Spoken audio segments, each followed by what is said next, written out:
Hello bachcho, let's read out the question first. Solar radiations fall on a surface at a rate of 1400 W per meter square, यानी कि watt per meter square, assuming that the radiation has an average wavelength of 550 nanometer. How many photons per square meter per second fall on the surface? So यहाँ पर simply solar radiation हो रहा है earth surface पर। अब उसका radiation rate कितना है वो हमें दे दिया है, अब वेवलेंथ भी हमें दे दिया है, और हम बताना है कि कितने number of photons per square पर सेकंड में फॉल कर रहे हैं उस अर्थ सरफेस पर, वो कैलकुलेट करना है। तो चलिए स्टार्ट करते हैं हम की कॉन्सेप्ट से, which we are going to use here for this question. So की कॉन्सेप्ट में यहाँ पर हम बात कर लेंगे सिंपली पावर की।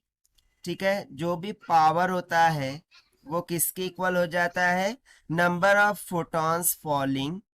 ठीक है, number of photons, number of photons falling, जो भी नंबर ऑफ फोटॉन्स फॉल कर रहे हैं वो multiply by the energy, that is E. So भाई इसी कॉन्सेप्ट का हम यहाँ पर यूज करने वाले हैं। सो देखिए हमें गिवन क्या क्या है उसे हम पहले राइट डाउन कर लेते हैं।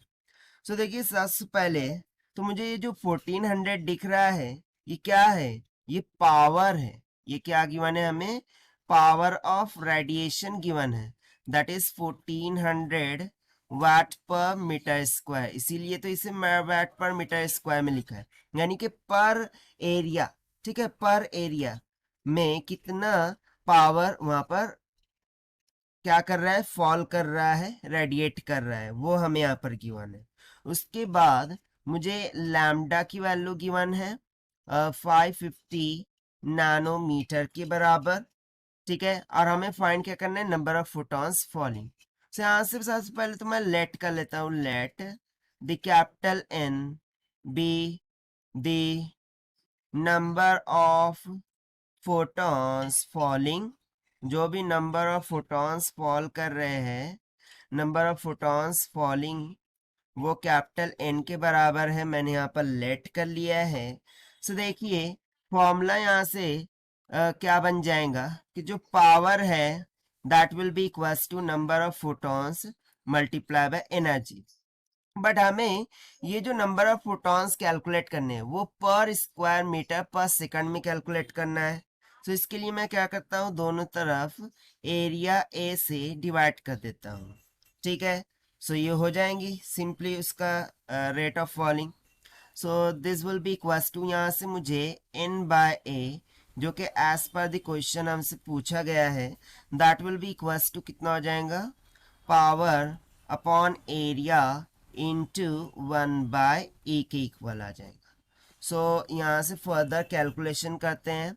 So n by A that will be equals to, ना power with respect to area, per area वो किसके इक्वल होगा। सो वो हमें यहाँ पर गिवन था, एक्चुअली ये जो वैल्यू हमें गिवन है ये पावर पर एरिया गिवन है, क्योंकि देखिए यहाँ पर मीटर स्क्वायर आ रहा है, मीटर स्क्वायर किसकी यूनिट होती है, एरिया की होती है, यानी कि पावर पर एरिया की हमें रेडिएशन गिवन है। सो यहाँ पर हम सब्स्टिट्यूट कर देंगे पावर पर एरिया की value that is 1400 multiply bye 1 divided by, ना एनर्जी क्या होती है, एनर्जी का फॉर्मूला हो जाता है H C by lambda.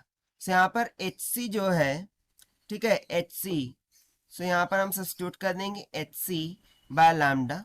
So that will be equals to 1400 multiply by lambda, ऊपर चला जाएगा। ठीक है, यहाँ से लैम्डा ऊपर चला गया, यहाँ पे बच गया एस सी। तो यहाँ से नेक्स्ट स्लाइड में हम क्या बोल सकते हैं कि जो भी रेट है that is capital N by A, ठीक है, number of photons falling per area per second, that will be equals to कितना हो जाएगा, 1400 मल्टीप्लाई बाय लैम्डा, वो हमें गिवन था 550 नैनोमीटर, यानी कि 10⁻⁹ हो जाएगा, डिवाइडेड बाय प्लैंक कांस्टेंट की वैल्यू हो जाती है 6.6 इंटू 10⁻34, मल्टीप्लाई बाय सी हो जाएगा 3 इंटू 10⁸ ओके। सो यहाँ पर जब हम इसे सॉल्व करते हैं सो इसकी वैल्यू कितनी निकल के आ जाएंगी, 3.8 इंटू 10⁻21 फोटॉन्स, ठीक है, photons per second metre square के बराबर। और यही हो जाएगा हमारा final answer for this question जो कि हमसे पूछा गया था। And this we have found by using the conceptual formula of powers. So this is the required solution. I hope you understood well. Best of luck. Thank you.